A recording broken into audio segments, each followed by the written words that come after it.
వేదిక మీద ఉన్న ఆర్కిటెక్ట్ ఆఫ్ మోడర్న్ భారత్ గౌరవ ప్రధానమంత్రి నరేంద్ర మోడీ గారికి, మన పేదల నాయకుడు గౌరవ ముఖ్యమంత్రి చంద్రబాబు నాయుడు గారికి, నా అన్న గౌరవ ఉప ముఖ్యమంత్రి పవన్ అన్నకి,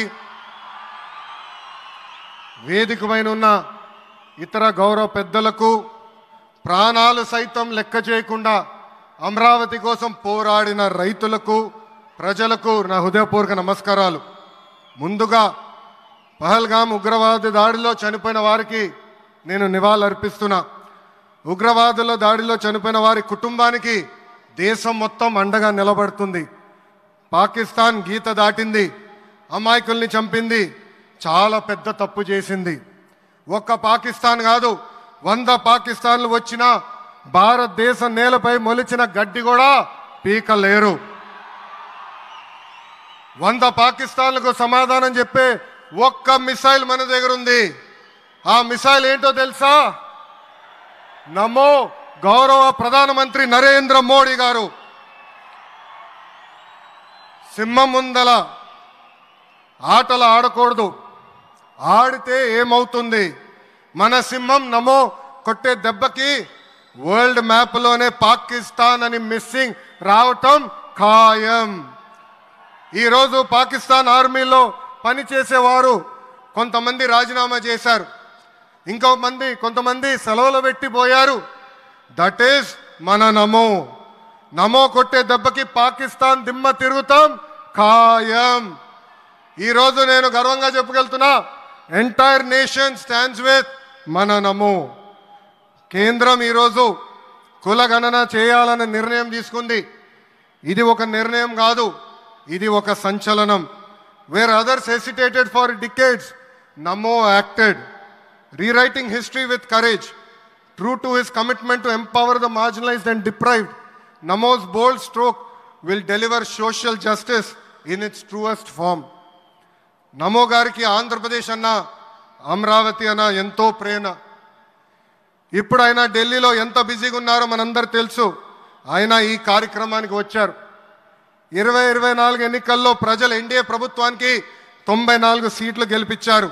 అందుకే మన ప్రధాని నమో గారు ఆంధ్రప్రదేశ్ కోరిన అన్ని కోరికలు తీరుస్తున్నారు. మొన్నే విశాఖపట్నానికి వచ్చి railway zone, NTPC green project, Nakkapalli bulk drug పార్క్కి నిధులు కేటాయించారు. ఏకంగా విశాఖపట్నం ఉక్కు ఫ్యాక్టరీని కాపాడారు.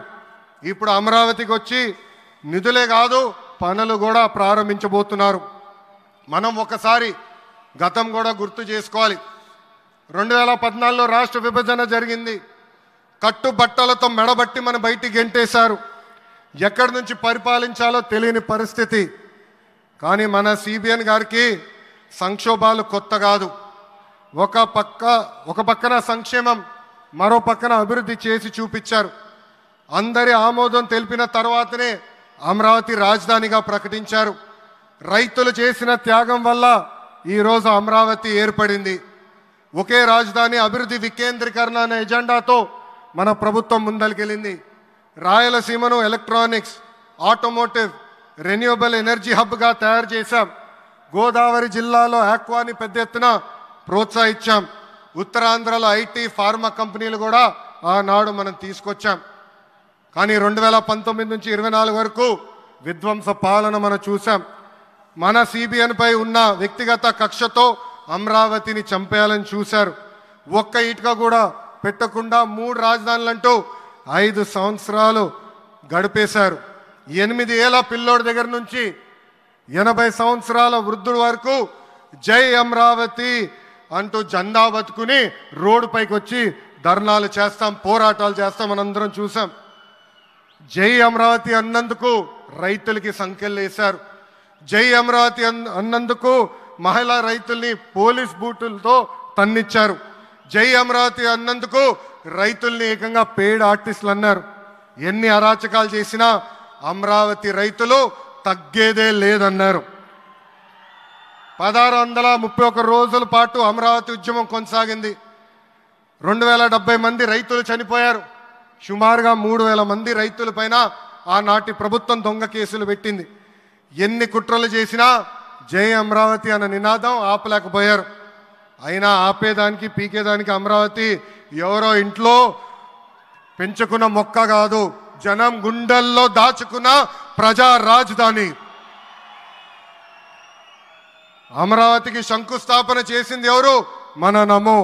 మన నమో శంకుస్థాపన చేసిన అమరావతి ఆపే దమ్ము ఎవరికి లేదు. 1631 రోజుల పాటు పోరాడి అమరావతిని నిలబెట్టిన రైతులకి నేను ఈరోజు శిరస్సు వంచి నమస్కరిస్తున్నాను. ప్రధాని నమో గారి చేతి మీదుగా అమరావతి పనులు తిరిగి ప్రారంభం అవుతున్నాయి. ఇంకా అమరావతి అన్స్టాపబుల్. అభివృద్ధి వికేంద్రీకరణ అంతే స్పీడ్గా జరిగిపోతుంది. Polavaram, Visakha steel plant, Bhogapuram airport, Prakasam జిల్లాలో CBG plant, Kurnool high court bench, ఇలా అన్ని కార్యక్రమాలు జెట్ స్పీడ్తో జరుగుతాయి. ప్రజాప్రభుత్వం ఏర్పడిన 10 నెలల్లోనే 8 లక్షల కోట్ల పెట్టుబడితో వాటి ద్వారా 5 లక్షల మందికి ఉద్యోగాల అవకాశాలు కల్పించడానికి అనేక నిర్ణయాలు మేము తీసుకున్నాం, ఒప్పందాలు కుదిరించుకున్నాం. అంతేకాదు 16,347 పోస్టులతో మెగా డిఎస్సి నోటిఫికేషన్ కూడా ఇచ్చాం. 5 ఏళ్ళలో ప్రైవేట్ రంగంలో 20 లక్షల ఉద్యోగాలు కల్పించాలని ఒకే ఒక లక్ష్యంతో ఈ ప్రజాప్రభుత్వం పనిచేస్తుంది. ఆంధ్రప్రదేశ్లో ఇప్పుడు డబుల్ ఇంజిన్ సర్కార్ ఉంది. 2 పవర్ఫుల్ ఇంజిన్లు. ఒక పక్కన మన నమో, మరో పక్కన మన సిబిఎన్ గారు. అభివృద్ధి సంక్షేమం అనేది జోడెద్దుల బండి. ఎన్ని ఇబ్బందులు ఉన్నా సంక్షేమ కార్యక్రమాలు అమలు చేస్తూ అభివృద్ధి పరుగులు పెట్టిస్తున్నారు మన సిబిఎన్, మన పవన్ అన్న. ఇంకా మనకి తిరిగే లేదు. ఇది తెలుపుకుంటూ గౌరవ ముఖ్యమంత్రి గారు ఎప్పుడూ మన పైన ప్రేమ చూపిస్తూనే ఉన్నారు. మనం అడిగిన అన్ని కోరికలు తీర్చుకుంటూనే వస్తున్నారు. నాకు తెలిసినంత వరకు ఏ రాష్ట్రాన్ని కూడా గౌరవ ప్రధానమంత్రి గారు ఇన్నిసార్లు వెళ్ళింది లేదు. దానికి నేను హృదయపూర్వక ధన్యవాదాలు తెలుపుకుంటూ జై అమరావతి, జై అమరావతి, జై అమరావతి, జై ఆంధ్రప్రదేశ్, జై ఆంధ్రప్రదేశ్, జై ఆంధ్రప్రదేశ్. నరేంద్ర మోడీ గారి నాయకత్వం, నరేంద్ర మోడీ గారి నాయకత్వం, చంద్రబాబు నాయుడు గారి నాయకత్వం, పవన్ అన్న నాయకత్వం. జై హింద్.